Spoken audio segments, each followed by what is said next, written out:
ഒരു കല്യാണത്തിനോ അല്ലെങ്കിൽ അതുപോലൊരു ചടങ്ങിനോ വിളിച്ചാൽ ഞങ്ങൾക്ക് രണ്ടുപേർക്കും പോയി പങ്കെടുക്കാൻ പറ്റത്തില്ല. ഞങ്ങൾ മാറി നിൽക്കേണ്ട ഒരു സിറ്റുവേഷൻ വന്നു. അത് മിക്കവാറും ഞങ്ങൾ പോകാറില്ല ഒരു പരിപാടിക്ക്. ഞങ്ങൾക്ക് ആകെ ഒരു ഇതായിരുന്നു. 2022 ഏതായാലും ദൈവം അനുഗ്രഹിച്ച് അത് പോസിറ്റീവായിട്ട് വന്നു. ആ ഒരു നിമിഷം എന്ന് പറഞ്ഞാൽ അന്ന് ബ്ലഡ് ടെസ്റ്റിൻ്റെ റിസൾട്ട് കിട്ടിയപ്പോൾ തന്നെ എൻ്റെ ഭയങ്കര എന്താണെന്ന് അറിയത്തില്ല അന്ന് ആ ടെസ്റ്റ് റിപ്പോർട്ട് കിട്ടിയ സമയം. പിന്നെ ഞങ്ങൾ വീട്ടിലോട്ട് പോകുന്നില്ല. കാരണം ആ ഡോക്ടർ പറഞ്ഞു നിങ്ങളിനി എങ്ങനെയാലും 1 മാസം കൂടെ ഇവിടെ റെസ്റ്റ് ചെയ്യും, കാരണം അത് പ്രശ്നങ്ങൾ ഇനി ഉണ്ടാകണമെന്നുള്ള രീതി ഞങ്ങൾ അവിടെ തന്നെ റൂമെടുത്തു. 1 മാസം അവിടെ തന്നെ നിന്നു.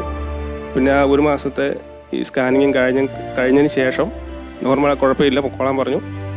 അങ്ങനെ ഓരോ മാസവും ഞങ്ങൾ സ്കാനിങ്ങിന് ചെന്നു.